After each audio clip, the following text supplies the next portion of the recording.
Senior सहाफ़ी तजियाकारों ने हमें ज्वाइन किया है। हामिद मीर साहब, शहजाद इकबाल साहब हमारे साथ मौजूद हैं। मीर साहब, आज एक और डेवलपमेंट, 17 जनवरी को स्पीकर कौमी असम्बली ने मजीद 35 अरकान के इस्तीफे मंजूर किए और आज 3 दिन के बाद मजीद 35 अरकान के इस्तीफे मंजूर कर लिए गए हैं। ओवरऑल सबसे पहले तो आपसे ये जानना चाहेंगे, इन इस्तीफों की मंजूरी के बाद अब क्या सिचुएशन बनती दिख रही है? आम इंतखाबात का माहौल बनता देख रहे हैं आप? देखिए, ये इन इस्तीफों की मंजूरी के बाद ये चीज़ तो वाज़ेह हो गई है कि जो वफाकी हुकूमत है वो स्पीकर साहब को अपने सियासी मकासद के लिए इस्तेमाल कर रही है और शहबाज शरीफ साहब जो हैं वो इस वक्त जो कौमी असम्बली है उसमें एतमाद का वोट हासिल करने की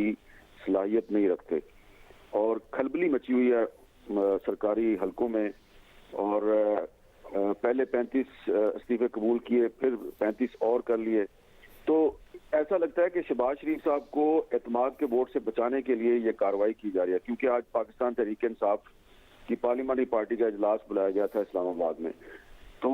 एक तरफ तो उन्होंने कोशिश की पहले कि एमक्यूएम को राजी कर ले। जब एमक्यूएम वाले राजी हो गए तो फिर जो बलूचिस्तान की एक पार्टी है उसके कुछ लोग जो हैं वो उनसे नाराज हैं। तो उस चीज को छुपाने के लिए, उसका मुकाबला करने के लिए ये काम करें, लेकिन वो इस चीज से वो शायद वाकिफ नहीं है या उनको इस चीज का अदराक नहीं है कि अगर शहबाज शरीफ साहब को एतमाद का वोट हासिल करना है तो उसके लिए तहरीक इंसाफ के मेंबर्स की कौमी असम्बली में बड़ी तादाद में मौजूदगी जो है वो जरूरी नहीं है। कोई भी जो है जीडीए का एमएनए जो है सायरा बानो या गौस बख्श मेहर साहब या कोई भी दूसरा जो है मौलाना अब्दुल अकबर चित्राली साहब जो जमात इस्लामी के हैं जो कि इस वक्त अपोजिशन में है, कोई भी अगर ये एक मसला उठा देगा और फिर सदर साहब जो हैं वो अगर कह दें वज़ीर आज़म से कि आप एतमाद का वोट लें तो वो फिर कैसे होगा।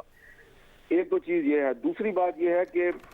इनको ये भी खदशा है कि अगर ये तहरीक इंसाफ वाले कौमी असम्बली में आ गए बड़ी तादाद में तो फिर ये अपोजिशन लीडर का ओहदा भी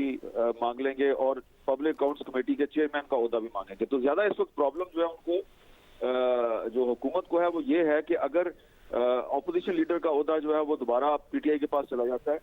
तो फिर वो जो उन्होंने अपनी मर्जी का निगरान वज़ीर आज़म लाना है तो उसके लिए उनको तहरीक इंसाफ के साथ कंसल्टेशन करनी पड़ेगी। और जो इस वक्त नूर आलम खान साहब जो हैं जो कि चेयरमैन पब्लिक अकाउंट्स कमेटी हैं,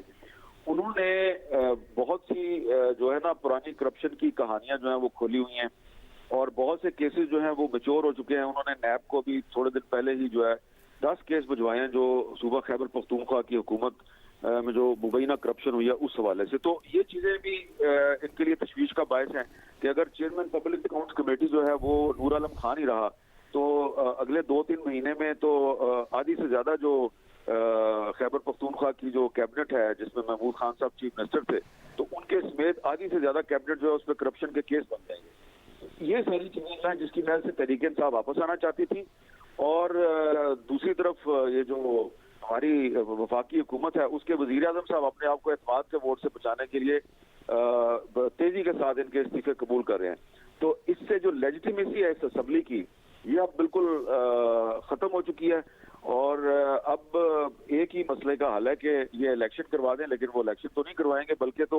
वो तो खैबर पख्तूनख्वा और पंजाब असम्बली का जो इलेक्शन है इसको भी वो अक्टूबर में कराने का मंसूबा बना के बैठे हुए।